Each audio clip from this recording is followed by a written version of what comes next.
Assalamualaikum warahmatullahi wabarakatuh. Alhamdulillahirabbil alamin. Wassalatu wassalamu ala asyrofil anbiya'i wal mursalin sayyidina Muhammad wa ala alihi wa ashabihi ajma'in. Amma ba'd.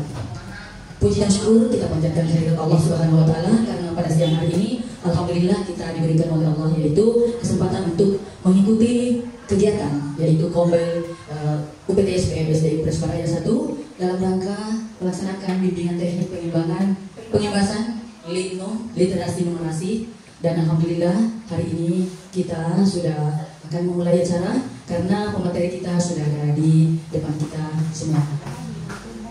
Bapak Ibu yang saya hormati, tanpa pula salawat dan salam kepada junjungan Nabi Muhammad SAW. Allahumma shalli ala Muhammad, Nabi yang senantiasa menjadi panutan kita semua suatu dunia.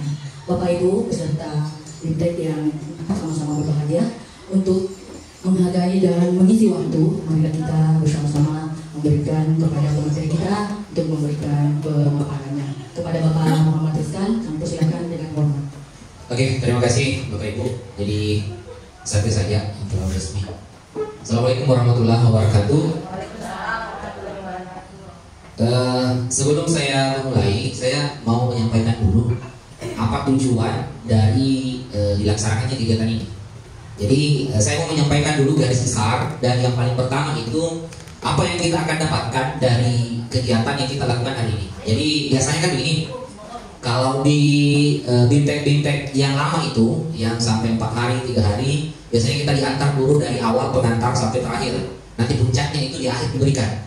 Tapi kalau sekarang karena berhubung materi ini untuk 4 hari, tapi kita press ke 2 hari untuk hari ini dan besok. Makanya yang kita lihat di depan ini adalah rangkuman materi. Jadi jumlah slide itu ada 12. Jadi ada 12 file PPT. Satu file itu jumlahnya 30 slide. Jadi 12 kali 30 ya, hitung sendiri. Itu selama 4 hari diberikan. Tapi karena kita punya waktu cuma 2 hari, hari ini dengan besok, saya mencoba merangkum PPT-nya menjadikan 2 hari. Jadi 4 hari ini saya jadikan 2 hari. Hari pertama itu pengantar dengan literasi, kemudian besok itu khusus numerasi. Karena numerasi itu dia materinya lebih banyak. Sebelumnya saya mengucapkan terima kasih kepada Ibu dari SD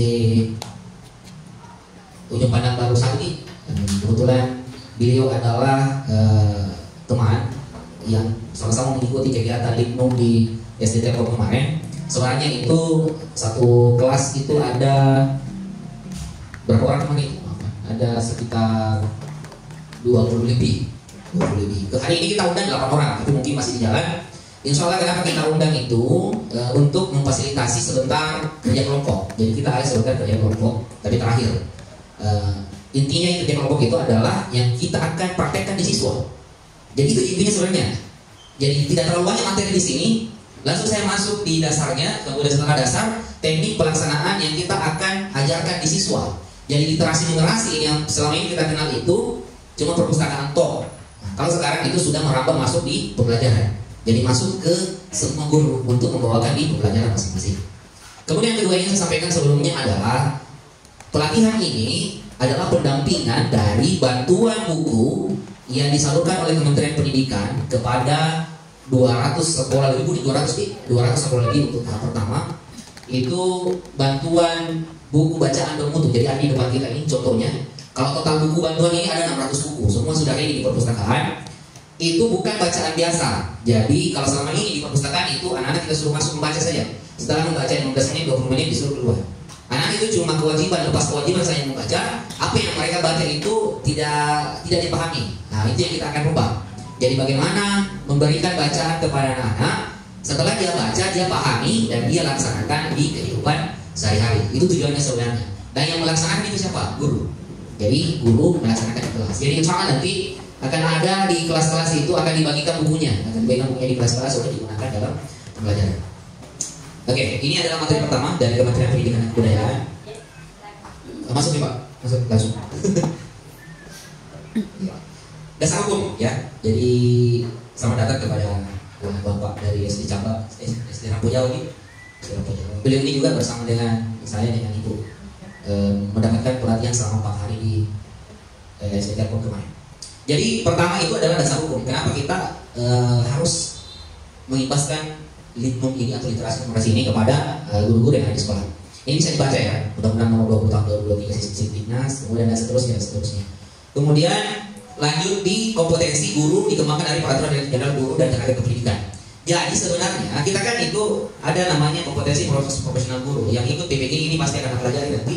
Kompetensi profesional guru, semua guru harus memiliki kompetensi ini. Jadi ternyata di dalam kompetensi profesional guru itu kita sudah tahun 2023 itu kita sudah disuruh atau dianjurkan itu menggunakan strategi pembelajaran yang efektif untuk capaian belajar literasi dan numerasi peserta didik. Jadi ini sudah kewajiban kita sebagai guru sebenarnya.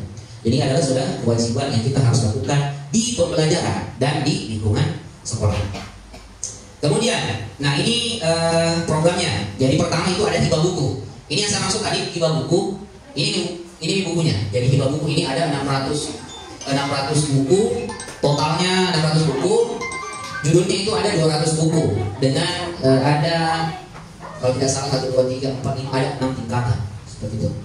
Kemudian setelah pemerintah menghibahkan buku kepada kita, itu diikuti dengan pendampingan pelatihan untuk menggunakan buku ini.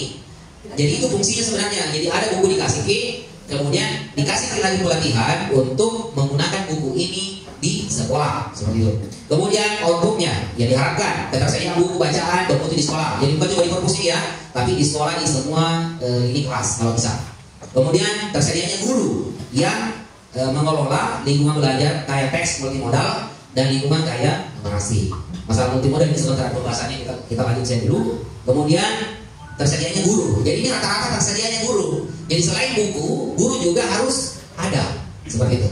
Jadi makanya pemerintah ini selain memberikan buku kepada kita, pemerintah juga itu mengadakan pelatihan untuk menggunakan buku ini di sekolah seperti itu. Hasil jangka pendek, hasil peserta didik terhadap buku bacaan bermutu, jadi bisa membaca anak kita.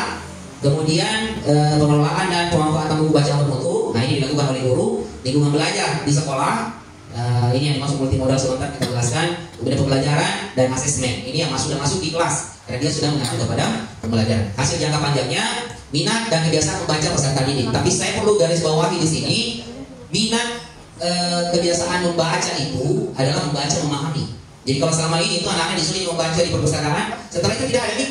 Tapi kalau sekarang selain mereka membaca, mereka juga harus pahami apa yang dia baca. Makanya ada namanya asesmen di sini sebentar yang kita akan berikan kepada siswa. Pola pikir bertumbuh dan pola pikir kritis. Jadi ada namanya pola pikir yang berkembang atau bertumbuh, ada yang sudah kritis. Jadi anak kita di sini terbagi. Ada anak-anak memang yang sudah kritis pikirannya, ada yang masih berkembang atau bertumbuh, itu kita lihat. Kemudian dampaknya itu peningkatan capaian literasi numerasi peserta didik. Di mana kita bisa lihat ini di rapor mutu kita di setiap tahun dikeluarkan sama pemerintah ada rapor mutu. Kebetulan numerasi literasi kita itu kuning. Ya, kalau literasi itu meningkat, literasi itu meningkat, numerasi itu menurun. Yang lainnya itu sudah hijau. Jadi sisa numerasi literasi. Oke, dampak perubahan yang diharapkan guru merefleksi dan memperbaiki praktek pengelolaan lingkungan belajar agar menumbuhkan budaya literasi dan numerasi di sekolah. Jadi kita garis bawahi ini di sekolah Bapak Ibu. Bukan cuma di kelas, tapi di lingkungan sekolah.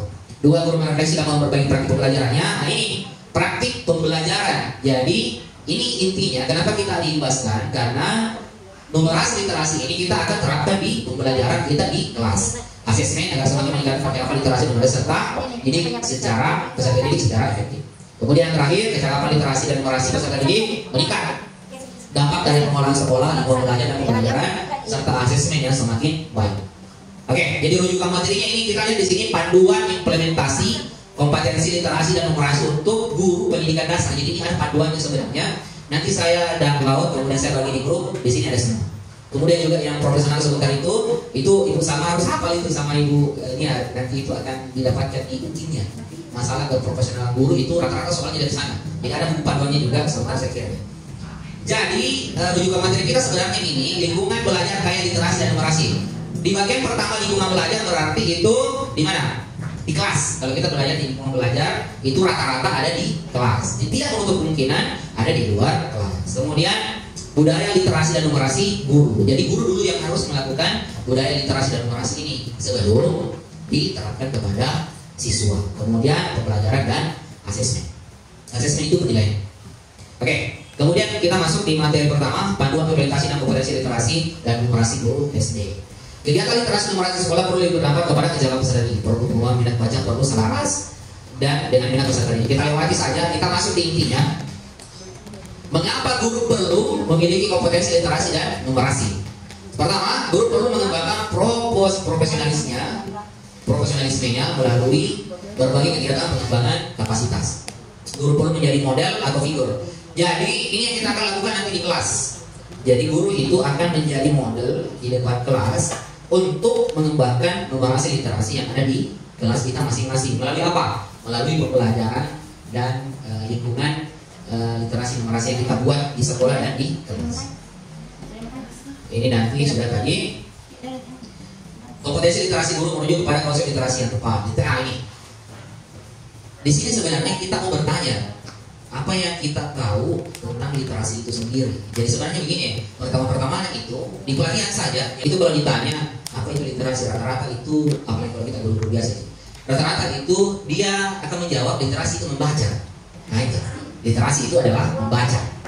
Tapi pada dasarnya literasi yang dimaksud di sini itu lebih dari sekedar membaca. Jadi banyak sekarang program di sekolah itu melancarkan, ada biasa program perpustakaan itu membaca 15 menit sebelum belajar, membaca di halaman di perpustakaan 5 menit sebelum belajar. Itu program-program yang dulunya kita katakan literasi yang sebenarnya. Tapi memang dia termasuk literasi, tapi literasi itu tidak sesempit itu. Jadi literasi adalah kemampuan untuk mengenali, memahami, menafsirkan, mencipta, mengadaptasi, dan berkomunikasi menggunakan simbol visual, auditori, digital mengenai topik lintas disiplin dan keilmuan. Kalau ini menurut International Literasi Association. Kemudian literasi itu adalah kemampuan untuk berpikir dan memaknai teks bacaan multimodal sehingga seorang dapat menggunakan informasi dan makna dari teks tersebut dan kehidupannya. Jadi intinya itu, kalau yang sederhananya, anak kita membaca itu harus memahami apa yang dia baca. Jadi kalau misalnya dia membaca buku, setelah dia membaca buku, kita tanya, waalaikumsalam, masuk ibu. Setelah dia membaca buku, kita tanya, apa yang kamu pahami tentang buku yang kamu baca tadi? Anak itu dia tahu pasti kalau dia memang betul-betul masuk ke dalam kemampuan literasi yang sesungguhnya, gitu. Jadi bukan cuma sekedar dibaca, setelah dibaca tidak tahu nih. Pokoknya gugur kewajiban bisa saja membaca. Sudah membaca 15 menit. Terserah apa yang mau baca. Setelah ditanya dia tidak tahu apa isinya. Itu literasi lebih luas dari yang seperti itu. Jadi anak-anak itu harus memaknai dan memahami apa yang dia baca atau bisa memahami informasi yang dia baca. Oke, ini kompetensi guru sama tadi ya. Mampu melaksanakan kegiatan pembelajaran, dia mampu memilih media pembelajaran sesuai, kemudian harus mampu melaksanakan asesmen. Konsep numerasi Indonesia. Numerasi adalah kemampuan berpikir menggunakan konsep, prosedur, fakta, alat matematika untuk menyelesaikan masalah sehari-hari. Nah sebenarnya begini, untuk numerasi yang pada intinya itu kita akan pelajari besok. Jadi kita akan bahas besok. Ini cuma numerasi secara garis besar. Jadi ternyata itu yang selama ini kita pikir bahwa numerasi itu cuma matematika, tidak seperti itu. Jadi ternyata numerasi itu lebih luas dari matematika yang kita ajarkan ke anak-anak. Jadi kemampuan berpikir menggunakan konsep, prosedur, fakta, dan alat matematika untuk menyelesaikan masalah sehari-hari. Jadi ternyata numerasi itu dia bisa gunakan kemampuan numerasi siswa nanti, dia bisa akan gunakan di kehidupan sehari-harinya dalam menjalani kehidupan sehari-hari. Nanti kita akan perdalam pada pertemuan khusus numerasi besok. Ini numerasi sama tadi ilmu pembelajaran asesmen budaya numerasi guru sama tadi yang undang itu ya literasi. Oke, kita masuk di intinya memahami literasi. Ini adalah materi untuk hari ini. Ini coba kita baca masing-masing di atas. Terkadang kita muncul di pertanyaan kita, di mana kita masing-masing sebagai guru, ternyata itu apakah itu literasi? Literasi itu tidak hanya baca tulis. Nah, jadi kita berpikir selama ini ternyata itu tidak sesempit itu. Jadi dulu itu kalau misalnya kita suruh ajar anak-anak membaca anak kelas 1, kemudian disuruh membaca, itu kita sudah anggap itu sudah berliterasi. Itu tidak salah, tetap benar. Tapi ternyata literasi itu lebih luas dari itu. Literasi tidak hanya membaca dan menulis dalam pengertian sempit, yaitu mengeja, membaca dengan fasih, dan keterampilan menulis yang mekanistis. Literasi adalah kemampuan dan praktik seseorang dalam memahami, ini yang saya maksud tadi ya, memahami apa yang dia baca, menganalisis, merefleksi informasi dalam teks, membuat koneksi antar informasi, serta menjadikan gagasan secara terstruktur, analisis, kreatif, dan imajinatif.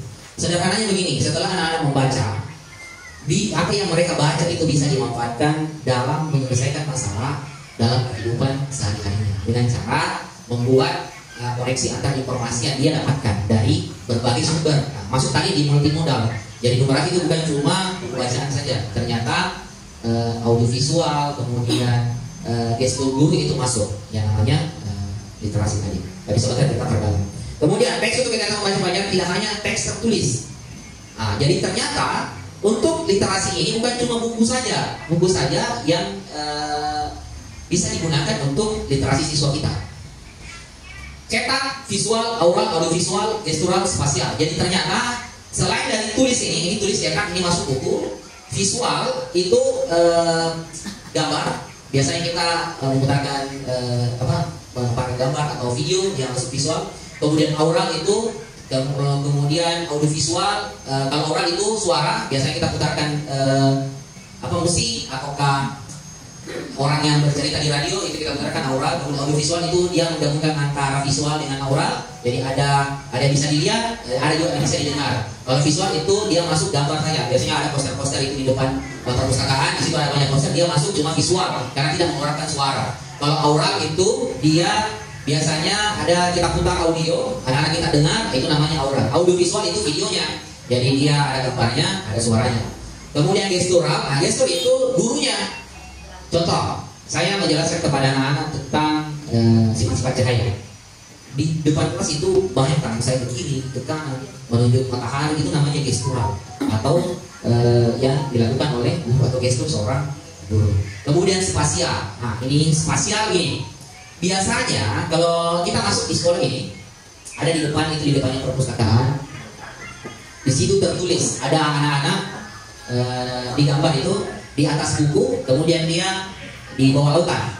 Ada tulisan di situ, mengarungi samudera dengan buku. Nah, itu masuk spasial. Jadi di situ ada campurannya. Kalau tulisannya dia masuk teks, tapi gambar-gambar yang ada di sana, perpaduan warna yang ada di sana, supaya tulisan itu menarik, dia masuk di spasial. Itu maksudnya. Oke. Ya, seperti itu. Nah, ini teks multimodal itu ini adalah literasi yang bisa kita gunakan. Jadi bukan cuma tekstual. Ini yang selama ini kita lakukan cuma satu. Tekstual itu buku. Jadi anak-anak disuruh masuk di perpustakaan membaca itu tekstual karena dia membaca buku. Visual itu poster yang sering kita pajang di mading. Jadi di depan ada di mading itu ada tulisannya, mereka ada gambarnya, tapi dia bisa lihat. Itu namanya visual. Kemudian aural ini dapat pada didengar atau seperti keheningan atau musik. Jadi dia menggunakan telinga, jadi pendengaran. Jadi dia semacam audio. Kemudian gestural, mereka gerakan seperti isyarat dilakukan saat berpidato. Bagi berpidato. Tapi kalau kita pengajar itu pada saat kita mengajar di depan kelas, itu gestural. Jadi biasa ada guru kasih briefing kepada siswanya, maksud itu ini terus tuh terus semangat, itu namanya gestural. Nah, itu biasa dilakukan oleh guru kelas rendah.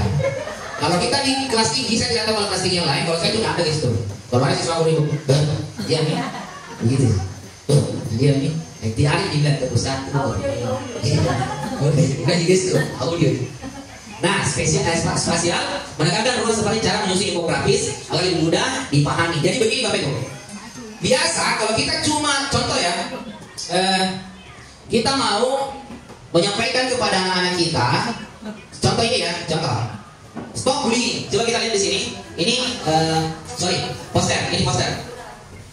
Kelola sampah dan kurangi penggunaan plastik. Coba kita pikir, kalau misalnya kita cuma memajang di poster itu tulisan ini di top, kelola sampah dan kurangi penggunaan plastik, apakah bisa menarik anak-anak untuk membaca atau tidak?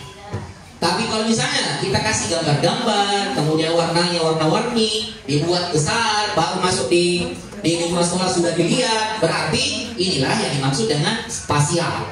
Jadi intinya bagaimana kita bisa membuat sesuatu itu, informasi itu bisa menarik perhatiannya siswa. Itulah yang dimaksud dengan spasial tadi, seperti itu. Jadi sekali lagi saya ulang, pertama bukan cuma buku, tekstual, aural, gestural, visual, spasial, ini semua adalah teks multimodal yang bisa kita gunakan di dalam literasi siswa kita, seperti itu. Oke. Di sini ada buku digital. Jadi selain buku yang tertulis itu ada namanya buku digital. Kalau yang sering kita sebut itu namanya e-book ya. Nah ini adalah salah satu contoh. Kalau buku digital ini selain dia masuk tekstual, dia juga masuk visual, masuk juga spasial, tapi tidak masuk aural dan gestural. Kenapa dia tidak masuk aural? Karena tidak ada suara yang dia keluarkan. Kenapa dia tidak masuk gestural? Karena tidak ada guru yang mempraktekkannya. Nah ini yang kita lakukan sebentar sama buaya. Jadi kita akan mencoba meliterasikan siswa kita dengan gaya gesturalnya guru. Nah itu yang kita lakukan. Sebenarnya itu intinya literasi. Yang kita akan pelajari hari ini bukan literasi secara umum. Yang kita akan pelajari hari ini. Oke, kemudian ini adalah poster. Ini sering di depan perpustakaan ada banyak di situ. Poster di situ di Madinah ada dua full dengan poster di situ. Di situ kalau poster ada teksnya, kemudian ada spasialnya, tapi tidak ada aural, tidak ada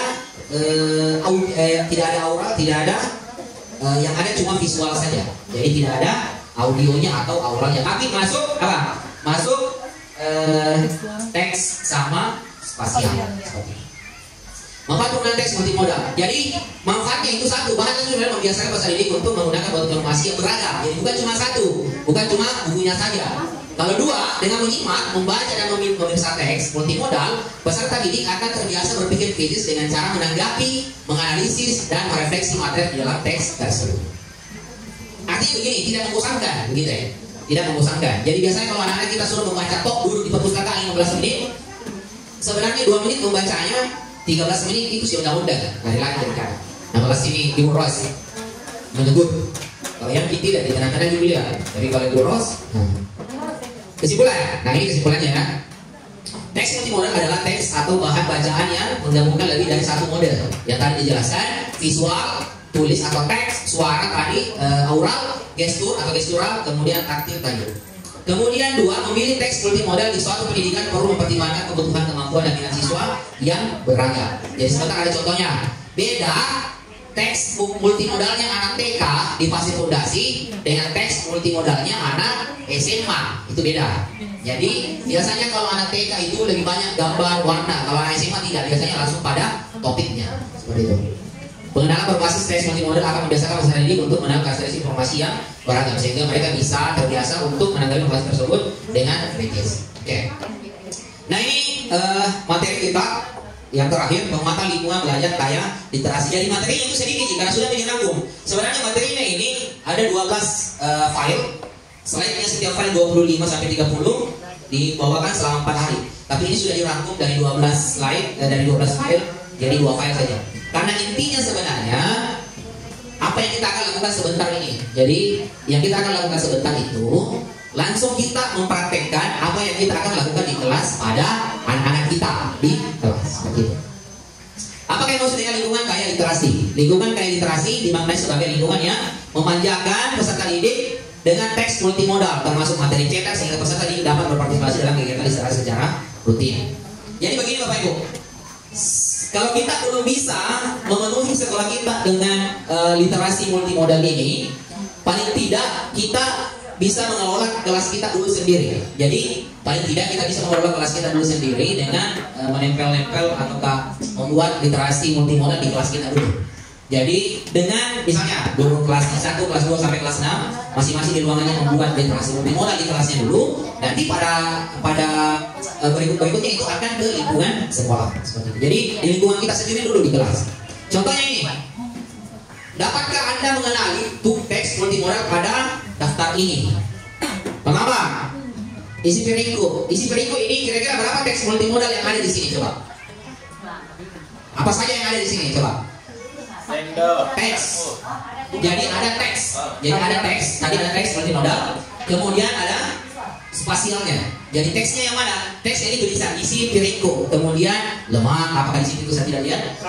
Nah, itu lauk. Itu teksnya. Spasialnya yang mana? Spasialnya inilah warna-warna dan gambar-gambarnya. Inilah adalah spasialnya. Jadi ini bisa kita masukkan di visual. Jadi ini adalah visual, teks dan spasial seperti itu. Sama dengan yang kedua. Ini strategi pemahaman bacaan itu masuk teks. Kemudian keseluruhan ini masuk visual. Kemudian warna-warna yang ada di sana penataannya supaya menarik, dia masuk spasial seperti itu. Kemudian ini kubus-kubus, ini ada kubus warna-warni, dia masuk spasial. Pertanyaannya apakah di sini ada teks? Tidak ada. Tapi dia ada spasial, ada juga visual karena bisa dilihat. Nah, jalur evakuasi ini sama. Ini sama tadi. Pertanyaannya apakah ada gestur di sini? Enggak ada. Yang pegang jemaah pakai gestur. Ya, karena dia gambar, bukan video. Kecuali kalau ada video, gurunya menjelaskan tentang mading, itu ada gestur. Ada video bergerak namanya, kemudian ada suaranya namanya audiovisual. Seperti itu. Dan penting. Apa yang Bapak Ibu pahami tentang lingkungan yang kaya literasi? Apa yang telah Bapak Ibu lakukan untuk menciptakan lingkungan kaya literasi? Jadi, pertama begini, lingkungan kaya literasi itu sebenarnya yang tadi intinya. Mari kita memenuhi kelas kita dulu. Jadi jangan minum sekolah, karena kalau sekolah itu kan ceritanya besar, kalau dia kapasitas keseluruhan. Kita coba di kelas kita dulu membuat teks multimodal di sudut-sudut kelas kita dulu. Tapi banyak dulu ya di kelas-kelas sektor. Di sini ada banyak di sini. Mana? Iya. Jadi coba mulai dari lingkungan kelas kita dulu. Jadi kita bikin seperti tadi ini lihat. Kita coba bikin yang seperti ini. Nah, kemudian kita pelajaran di mading atau di tembok ada banyak. Nah, jalur evakuasi. Makanya sekarang itu kalau dia di TikTok kan itu yang guru bergerak kan, itu banyak sekali. Mulai dari masuk di kelasnya. Banyak nih, ada instruktur organisasi, ada foto bisa dibuka dan lain sebagainya. Itu sebenarnya penerapan dari literasi multimodal. Gitu. Berhubungan budaya literasi, strategi pembangunan budaya literasi ini, lihat, ini ada 3, 1, 2, 3. Strategi pembangunan budaya literasi di sekolah. Yang pertama ini, mengembangkan lingkungan akademik yang literat. Kemudian mengkondisikan lingkungan fisik kaya literasi. Ini yang dikasih di tempel masuk di sini, fisik. Kemudian mengupayakan lingkungan sosial dan afektif sebagai model komunikasi dan interaksi yang literat. Komunikasi dengan siapa? Siswa antar siswa, siswa dengan guru, dengan orang tua siswa, itu masuk semua lingkungan sosial yang efektif. Kemudian terbagi lagi, kalau mengembangkan lingkungan akademik yang literat, akademik itu pembelajaran ini yang kita akan lakukan sebanyak sama membaca sebentar, membaca nyari. Gitu. Melaksanakan berbagai program untuk pembiasaan literasi. Salah satunya sebentar adalah membaca nyari. Untuk di kelas rendah itu dibacakan dulu. Jadi guru bacakan buku ke siswanya. Kalau kelas rendah, gitu. masih A, kelas 1 dan 2. Mereka strategi literasi dalam pembelajaran. Nah ini masuk di pembelajaran besok. Jadi kita masukkan di modul ajar. Jadi nanti literasi numerasi masuk di modul ajar. Jadi ada RPP tersendiri, modulnya tersendiri, tapi dia tetap terkoneksi dengan alur pembelajaran, alur capaian pembelajaran yang dilaksanakan pada hari itu. Menjadi kerjasama dengan pihak eksternal. Ini orang tua siswa. Contohnya tadi bawa kami bakso, itu salah satu kerja sama. Ada ulang tahun, bawa kami ulang tahun, itu adalah salah satu kerja sama. Tapi mari kita kembangkan menjadi kerjasama yang literasi dan numerasi. Contoh begini, kita programkan orang tua siswa untuk misalnya membuat semacam poster-poster untuk dipajang di lingkungan sekolah. Bisa kita begitu, rapat di situ, baru orang tua siswa yang disuruh membuat. Iya, kerjasama dengan gurunya. Kemudian kita tempel di lingkungan sekolah. Itu bisa. Kemudian ini juga terbagi 3, melibatkan guru dan staf dalam program literasi. Jadi bukan cuma guru, apalagi staf perpustakaan ini yang paling terkhusus memimpin kepala sekolah dalam program literasi, memberikan penghargaan terhadap prestasi akademik dan non akademik peserta didik. Ini sudah dilakukan juga. Yang cepat datang selama 1 bulan dikasih amplop 1 kali dalam 1 bulan. Kemudian mengondisikan lingkungan fisik kaya literasi, menyediakan buku literasi non fiksi di perpustakaan sudut baca kelas, memajang karya siswa di lingkungan sekolah. Itu memajang karya siswa itu banyak yang dilakukan sebenarnya. Pak Ujang sering lihat. Jadi ada tulisan Al-Quran, ada artinya dipajang di kelas. Itu masuk literasi. Jadi masuk di mana? Mengkondisikan lingkungan fisik kaya literasi. Ini dia masuk di sini turunannya. Ya, itu yang sering dilakukan kuliah di agama. Jadi setiap ada karyanya siswa kita tempel di mana itu. Gitu. Pada akhirnya akan penuh. Kalau penuh, ya dikasih lapangan. Iya. Gitu. Sudut pojok baca. Perpustakaan sekolah, lingkungan sekolah ini tadi kan sama. Nah ini lingkungan fisik mengembangkan sudut pojok baca. Ini sudah masuk di kewajiban setiap guru kelas. Tapi bukan saya bilang, tapi dari kementerian. Kemarin dia bilang begini, usahakan di setiap kelas ada pojok bacanya. Menyarankan atau menganjurkan setiap kelas ada pojok baca dan lain sebagainya. Oke. Sudut pojok baca yang ideal. Pertama, memiliki tempat yang memadai untuk pemajangan buku. Apa ini? Rak buku. Rak buku. Di sini sudah bagus. Ini. Jadi nanti fase A bisa dipasang di sini. Ini fase A-nya. Di situ dijejer. Jadi bisa digunakan kelas 1 sama kelas 2. Kemudian memiliki pencahayaan sirkulasi udara yang cukup. Ini rata-rata kita karena tidak pakai AC lagi, jadi biasanya cahaya banyak. Memiliki lantai yang selalu dalam kondisi baik, bersih dan aman untuk tempat membaca. Jangankan bersih, lokasinya saya tidak ada. Memiliki koleksi buku yang direkomendasikan. Nah ini koleksi buku kita sudah ada. Ini hibah bantuan dari Kemendikbud. Nah itu yang kita akan bagi. Di mana dibagi? Di pojok-pojok bacanya tiap kelas. Nah, jadi ini tidak sebenarnya di perpustakaan. 600 buku ini satu nanti akan tinggal di perpustakaan. Jadi 200 buku nih, satu judul, satu buku jadi banyak perpustakaan. Jadi kan satu judul ada tiga pieces. 2 pieces-nya itu akan dibagi ke tiap kelas. Hasilnya itu melihat B1, B2, B3, B3. Kemudian ada satu yang tidak ada hurufnya. Kalau yang tidak ada hurufnya itu dia bisa dipakai di semua kelas. Nah, itu. Ini bukan kelas sebenarnya tapi umur. Sebentar kita lihat. Menata dekorasi. Nah ini yang sering kita lihat supaya ini dekorasi masuk spasial tadi supaya anak-anak betah di sana. Banyak gambar-gambarnya, banyak warna-warninya, tulisannya, banyak gambarnya, banyak modelnya itu supaya anak-anak betah di dalam pojok bacanya. Nah, tapi Bapak Ibu, ini contoh rak buku yang dianjurkan. Ini sudah dimiliki di sini. Itu ya. Ini sudah dimiliki di sini nih. Bisa kita kasih. Jadi syaratnya itu sampul buku menghadap ke depan. Kalau perpusnas yang akreditasi kita itu dia rata dibeginikan di depan. Jadi satu buku cuma menghadap ke depan perwakilan, yang lainnya kan ada buku-bukunya di sini bisa dibaca. Tapi ternyata buku dari kementerian itu dia tipis-tipis, tidak ada buku-bukunya. Makanya dia akan dipajang seperti ini, itu rata-rata di sudut baca. Tapi tetap di perpustakaan akan kita bikin seperti ini. Di kelas-kelas juga kalau bisa. Ini sudah ada kelas 1. Iya, sudah ada itu bisa. Di atas sudah sebagian ada. Di pojok baca di atas itu rata-rata menghadap keluar semua. Jadi kemarin pojok baca itu saya kasih lihat sama fasilitatornya, itu sudah termasuk yang bagus. Nah ini, di sini saya sengaja kasih ya. A itu jadi sebenarnya bukan kelas, tapi pembaca dini. Mulai dari 0 tahun sampai 7 tahun. Jadi 7 tahun itu kan kelas 1. Iya kan? 6 tahun 7 tahun itu kelas 1. Kelas 1 sama kelas 2 masuk kelas ini. Kelas 2 7 tahun ya. Iya, jadi masuk ini makanya dia ada tulisan A. Kemudian pembaca awal 6 sampai 8 tahun ini sebenarnya bisa Tommy dibaca di kelas. Jadi B1 ini contohnya. Ini B1 ini ada kodenya di sini. Bisa Tommy dibaca anak kelas 1, bisa Tommy dibaca anak kelas 2. Seperti itu. Jadi di sini gua print nanti bisa dipajang A sama B1. Jadi 2 jenis buku yang bisa dipajang di situ. B2, pembaca awal 7 sampai 9 tahun. Kelas 3 juga ini. Iya, jadi dia masuk di kelas 3 7 sampai 9 tahun. Kemudian B3, pembaca awal 8 sampai 10 tahun mungkin masuk nih kelas 3 4 kayaknya di sana. Iya. Kemudian C itu masuk kelas 5 kelas 6. D, pembaca madya 13 sampai 15 tahun ini masuk SMP. Makanya kita tidak dikasih itu buku D. Nanti mana buku C? Ada apa di situ? Kita itu di sini dikasih cuma sampai C gitu. Cuma sampai C, tidak dikasih ke buku D. Karena kenapa? Buku D itu dia akan lari ke SMP. Ini. Jadi bantuan untuk SMP itu dia masuk ke D sama E. 16 tahun ke atas. Seperti itu. Jadi ini nanti KB bisa dikasih nanti legal. Jadi pembaca ini 0 sampai 7 tahun itu dikasih di bawah Ki. Nah ini pertanyaannya kan biasa begini. Kenapa itu? Dia dibawa ditata ke atas. Jadi ternyata ini ada yang pernah tanyakan, itu dilihat dari umurnya, tinggi badan. Jadi biasanya pembaca ini A itu raknya di bawah, di atasnya itu kan semakin banyak umurnya kan semakin tinggi badannya, seperti itu supaya dia bisa jangkau. Nah ini contohnya. Ini contohnya penataan lingkungan sekolah yang kaya literasi. Nah, sebenarnya ada di sekolah kita ini di depan itu, tapi harus dipatah-patah yang nama-nama tanaman obat itu ada semua di depan, pergi juga ada di sini.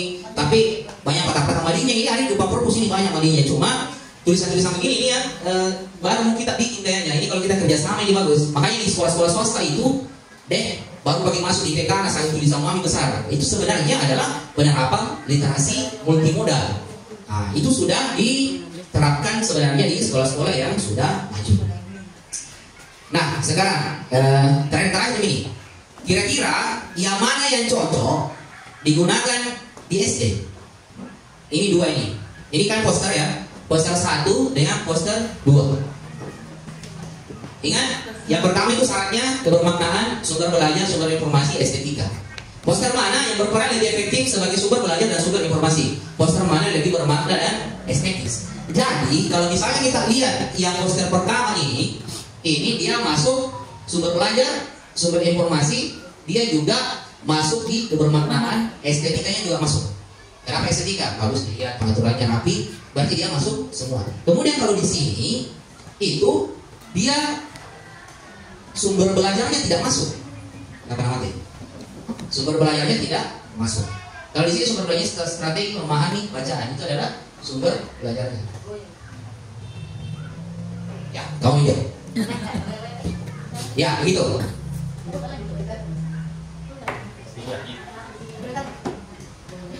Oke, gitu ya. Jadi kalau ini estetikanya masuk, bagus dilihat. Sebenarnya kebermaknaannya juga masuk karena membaca adalah jendela dunia, itu bermakna sekali. Sumber belajarnya itu kurang karena cuma sebatas catatan itu saja. Sumber informasinya juga kurang, tapi tetap ada. Tapi yang ada semua ini sudah kayak yang sekali. Program perpustakaan yang kaya literasi. Nah ini adalah urusannya nanti sama tulis perpus pengaturan perpustakaan yang baik. Jadi ternyata itu beda pengaturannya perpusnas. Akreditasi kita itu yang dulu dari dinas perpustakaan sama pengaturannya dari kementerian. Ada yang sama tapi ada yang beda juga. Makanya itu nanti kita akan tanyakan yang mana kita mau ikuti. Tapi untuk sekarang tetap perpusnas. Kalau ada lagi akreditasi untuk Kemendikbud ya mungkin akan dirobot. Oke, pengembangan lingkungan sosial afektif dan literat. Guru merupakan kolega, orang tua guru bekerja sama sebagai mitra. Ini yang saya maksud tadi ya, untuk membuat mahasiswa dan lain sebagainya. Kepala sekolah staf guru dapat berkomunikasi secara efektif. Bangunan konsep pengembangan lingkungan sosial efektif. Terdapat pengakuan atas capaian literasi peserta didik sepanjang tahun. Biasanya begini, ada di SD Ikhtiar sampai SD swasta itu ada biasa itu dia munculkan setiap tahun. Siswa paling banyak baca surat Al-Quran biasa gitu. Nah munculkan tidak bikin spanduk namanya di depan, ini salah satunya. Pengakuan atas capaian literasi peserta didik sepanjang tahun. Jadi dia lupa setiap tahun. Sama di hotel juga. Kalau di hotel itu ada staf terbaik dipajang di situ di lobinya. Ada segitu dan digaji setiap tahun. Itu adalah ini masuk yang pertama. Komunitas sekolah tidak hanya menghargai prestasi akademis peserta didik, tapi juga sikap dan upaya untuk meningkatkan kemampuan literasi. Komunikasi sekolah menyelenggarakan festival buku, lomba poster, mendongeng, semua ini kita sudah lakukan di sekolah kita, di perpustakaan kita, karena tokoh cerita dan sebagai agar literasi dan informasi. Sebenarnya begini, Tabir, maukah itu bikin yang begini? Tapi ternyata 17 Agustus ini ceritanya. Tapi sesuatu dan lain hal sehingga kita untuk tahun ini tidak melakukan kegiatan untuk 17 Agustus. Sebenarnya itu mau ini karnaval tokoh cerita, tapi kita ubah karnaval pahlawan.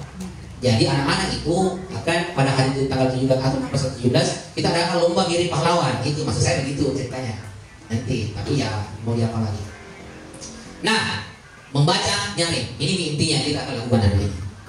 Tujuannya guru dapat menggunakan buku bacaan bermutu ini sebagai referensi dalam mengenalkan konsep tertentu. Contoh, memperkenalkan alat ukur panjang baku dan tidak baku sambil memperkenalkan huruf, bunyi, buang huruf dan bunyi kata dan kalimat untuk kelas rendah. Jadi begini Bapak Ibu, inilah intinya yang kita akan lakukan.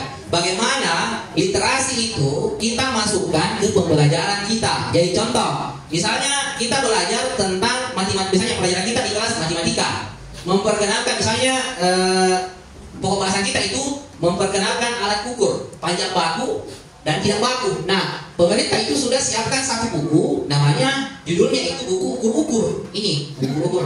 Tapi tidak di perpustakaan nanti di dalam. Jadi di sini ada buku ukur-ukur. Nah ini yang akan dibacakan di pembelajaran matematika itu.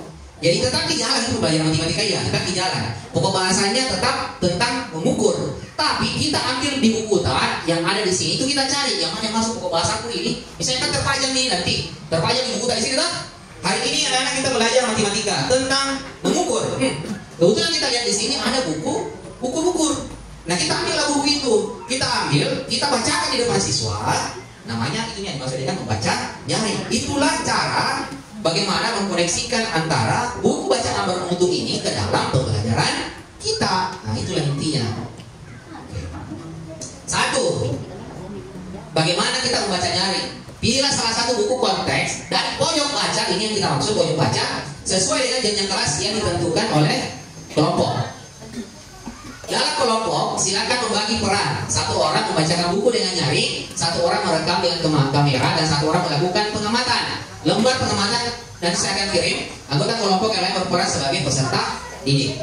Pelajari buku yang sama sebelum membacakannya dengan jarak langkah-langkah baca jarak dapat di sini. Waktu untuk berlatih baca 15 menit. Jadi begini. Pertama, contoh ini ya, pelajaran matematika mengukur. Kebetulan ada buku tak ukur-ukur, diambillah itu buku. Berarti masukin di pembelajaran tak.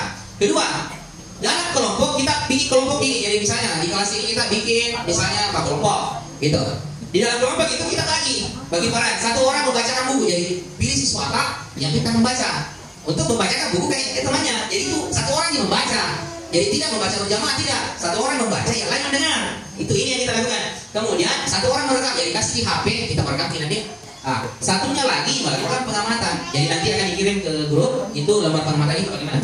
Anggota kelompok yang lain berperan sebagai peserta didik. Jadi yang lain itu sebagai peserta didik. Nah tapi sebelum orang yang membaca ini, yang khusus yang membaca itu harus pelajari dulu bukunya sebelum dibacakan. Karena nanti kan biasanya begini, kita kalau membaca buku itu kan bentuknya seperti ini.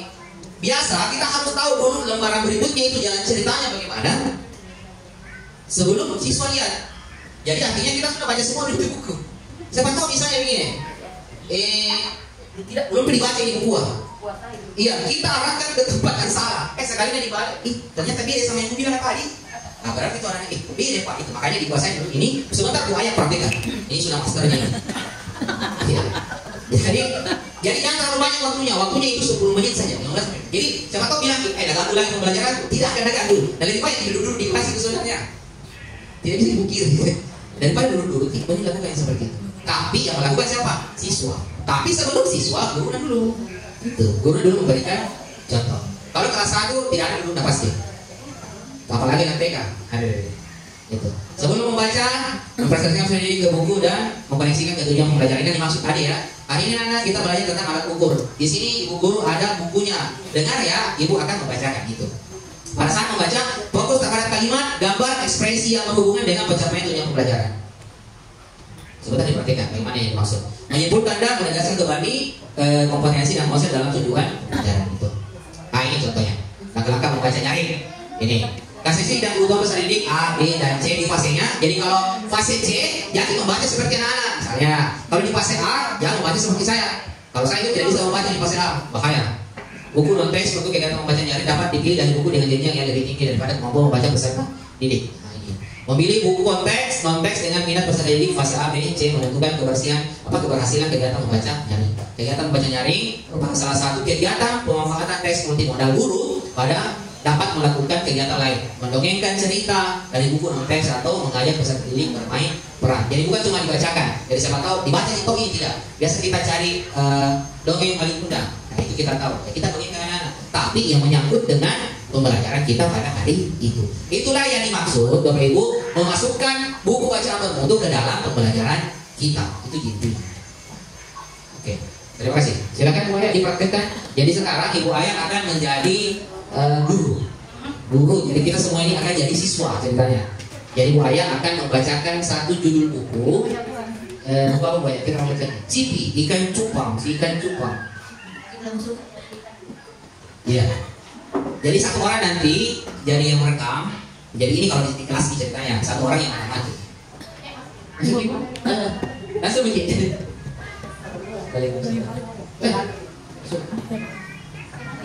Masih Pak.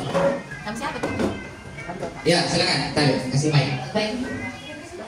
Jadi anggap diri tanya dulu siswa ceritanya. Ini Bu Ayah.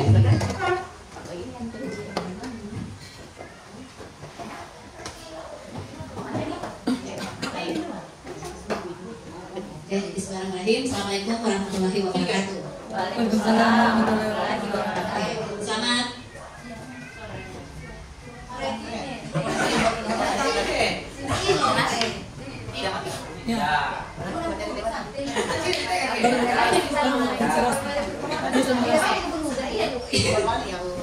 Baik, selamat siang anak-anak. Baik, sebelum mulai pelajaran boleh kita menyanyi dulu ya. Ada yang bisa menyanyi atau tampil ke depan? Bantu Ibu Guru. Oke, kita coba. Saya ada lagu. Ya, saya salah. Ibu ada lagu. Kita belajar. Kamu juga punya mulut. Kamu juga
Lihat dulu gambarnya. Ini gambarnya baik. Masih mau dengan ceritanya Bu Guru? Tadi Ibu Guru sebut judulnya apa? Cipi. Cipi singkat Jumat. Dengarkan baik-baik.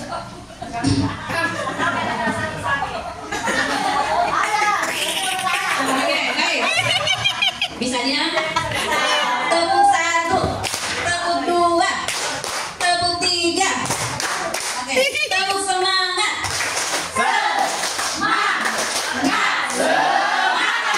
Oke, lanjut. Dengarkan ya.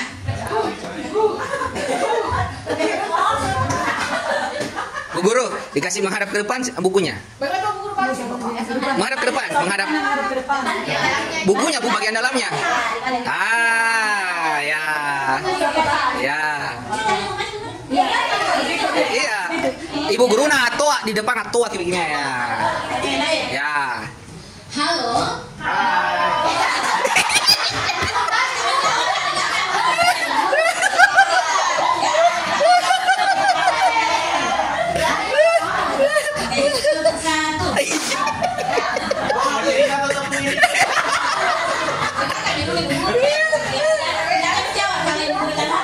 Iya. Halo, namaku Cipi. Ayo lihat aku. Siripku besar. Nah, ini ada gambarnya. Ekorku lebar. Bergoyang-goyang, menari-nari. Iya. Semua bilang aku cupang paling hebat. Gesturnya Bu Guru kasih lihat. Setiap hari aku diberi makanan. Itu.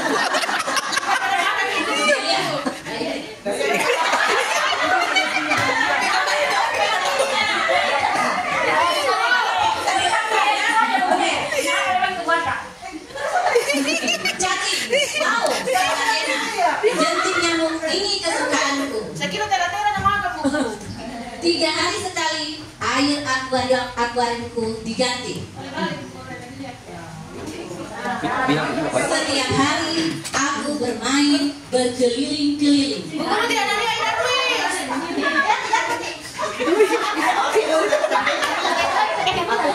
Loncat juga asik, asalkan langsung kembali. Sudah agak lama airku belum diganti, punggungku gatal-gatal. Bagaimana? Oh, gatal sekali. Bro, aku mendarat di mana? Di piring. Mana akuariumku? Pluk itu suara apa? Pluk itu suara air. Pluk, jangan ke air. Bro, Air. Kita bertanya ke Air. siswa. Di mana air? Tolong aku. Kata si ikan, lupa. Di mana ini? Gelap sekali. Belum. Syukurlah, aku bisa bernafas lagi. Airku diganti, ditambah daun obat dan sedikit garam. Sekarang badanku tidak gatal-gatal lagi. Siripku makin indah, aku makin disayang. Oke, tepuk tangan dulu. Senang tidak dengan ceritanya? Ada yang punya ikan cupang di rumah? Tidak ada. Ikannya pada kalen? Oh, ikan pite. Biasanya ikan pite disimpan di mana? Di akuarium. Biasa ditoples juga. Biasa dibersihkan? Tidak. Siapa yang bersihkan Ki? Kalau melihara ikan Ki? Bapakku. Hah? Masa bapak? Seharusnya kita yang bersihkan Ki. Nah kan kita yang punya ikan toh? Ya, oke. Terima kasih Pak. Iya. Jadi begini, seperti tadi sudah ada dijelaskan di depan, membaca nyaring itu sebenarnya yang melakukan itu siswa. Yang melakukan itu siswa. Kenapa guru yang memodelkan? Karena guru memperlihatkan dulu ke siswa caranya membaca nyaring kepada anak-anak. Makanya kita di sini itu berperan sebagai siswa dulu. Nah pada akhirnya, pada saat kita sudah membagi kelompok di kelas, ada satu orang setiap kelompok itu akan ditugaskan membacakan buku kepada teman-teman kelompoknya. Jadi di kelompok itu akan ditunjuk satu, siapa yang merekam, siapa yang membacakan, siapa yang jadi siswa, dan siapa yang mengamati. Jadi ada rubrik pengamatannya nanti. Itu yang kita nilai. Itu yang kita nilai di rubrik pengamatan yang diamati oleh siswa. Guru juga ada rubrik pengamatannya. Jadi seperti itu. Jadi kita cuma mencontohkan. Nah untuk di kelas tinggi tetap caranya membacakan seperti itu. Cuma pasti jenis bukunya beda. Pasti jenis bukunya beda. Nah otomatis buku ini semakin tinggi dia tingkatannya, dia akan tulisannya itu akan semakin banyak. Jadi kan buku fase A, buku apa? Buku kode A. Berarti tulisannya sedikit, gambarnya yang banyak. Tapi semakin naik kelas, itu tulisannya akan semakin banyak. Nah, kalau semakin banyak, berarti informasi yang akan didapatkan oleh siswa di kelas yang lebih tinggi itu akan lebih banyak pula. Apa yang kita bisa tarik dari informasi yang dapat siswa itu juga akan lebih banyak daripada di kelas rendah. Karena kalau di kelas rendah itu makanya tadi banyak memancing, harusnya sekali banyak memancing, pengucapan huruf itu harus bagus, kemudian makanya itu materinya sedikit karena interaksinya guru dengan siswa yang harus banyak gitu. Seperti tadi akuarium itu dikaitkan dengan apa? IPAS. IPAS dikaitkan tentang alat pernapasan hewan. Gitu. Misalnya seperti itu. Jadi pembelajaran jadi bukan dulu bukunya yang ditentukan. Jadi ada yang bilang begini, cari dulu bukunya, ini yang mau baca. Tidak seperti itu. Jadi pembelajaran kita dulu hari itu yang kita lihat. Apa pembelajaran saya hari ini? Tentang contoh, tentang alat pernapasan hewan. Berarti kita bisa mengambil buku cipi, si ikan cupang. Kita akan memperkenalkan apa di situ? Memperkenalkan ikan hidup di akuarium, berarti ada airnya. Pasti ada bertanya nanti kalau anak asli itu pasti akan bertanya nih, bagaimana caranya itu bisa bernapas ikan di dalam air? Guru, di situ kita bisa masuk menjelaskan tentang alat pernapasan ikan seperti itu. Ada lagi pertanyaan tentang penggunaan buku bacaan bermutu di lingkungan kelas? Dan intinya seperti itu ya, bukan bukunya dulu yang dipilih, tapi buku mengikuti pembelajaran. Makanya ini akan dipajang di kelas-kelas. Jadi ada di sudut-sudut bacaan itu akan dipajang sesuai dengan tingkatan yang sudah dijelaskan tadi. Jadi ada kan tingkatannya A, B1, B2, B3, C. Jadi kita punya A, B1, B2, B3, C. Kemudian ada juga buku yang tidak ada kodenya. Itu bisa digunakan di semua kelas, tergantung dengan tujuan pembelajaran yang kita bawakan pada buku. Setelah kita mengikuti materi kita pada siang hari ini untuk hari pertama, jadi insya Allah kita akan lanjutkan besok, dan selanjutnya kita akan mendengarkan pengarahan dari Ibu Kepala BTSP SDI Presparaya 1. Kepada Ibu, kami persilakan dengan hormat.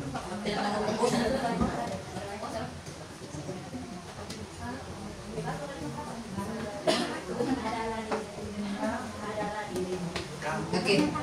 Assalamualaikum warahmatullahi wabarakatuh.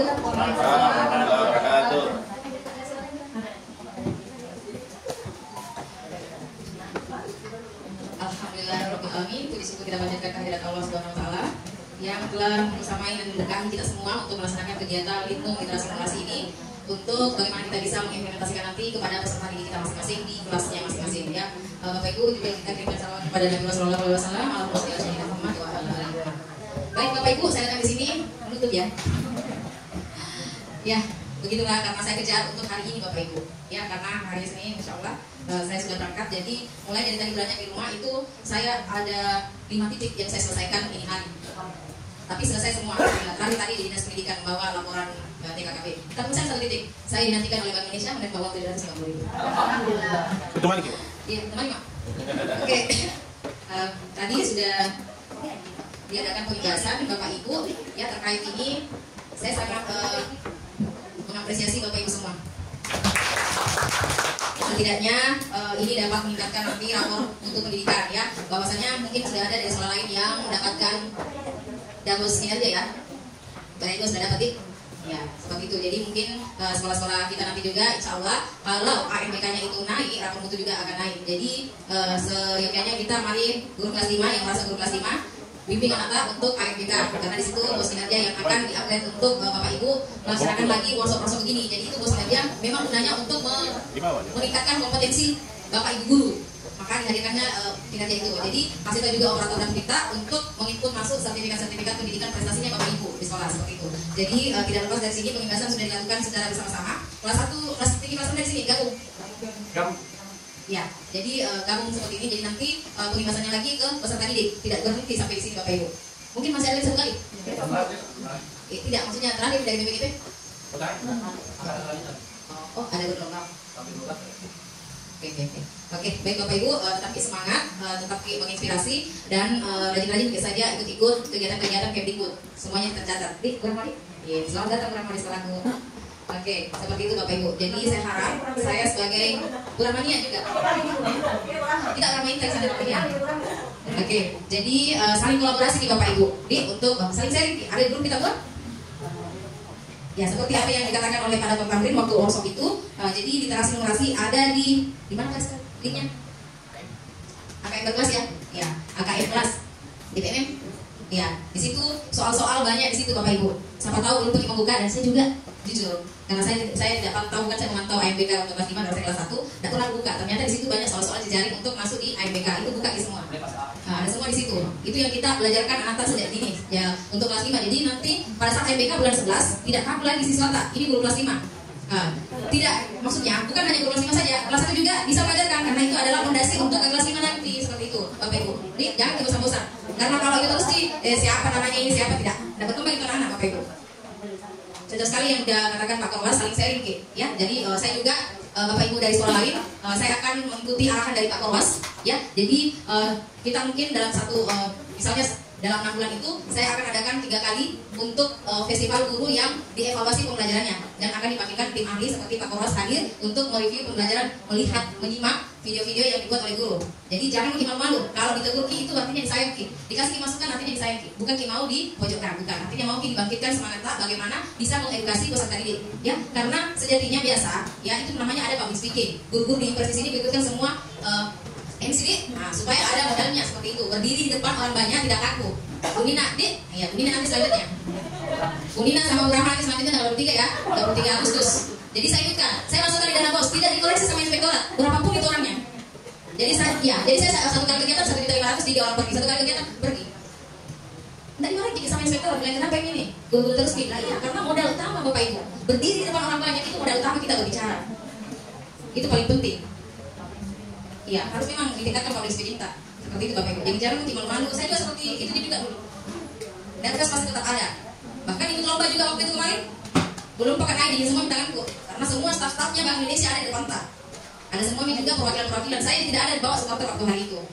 Tidak ada yang bawa. Tapi yang lain dari SMP itu bawa semua. Seperti itu. Jadi ditingkatkan bagaimana Bapak Ibu bisa bangkit mulai dari sekarang.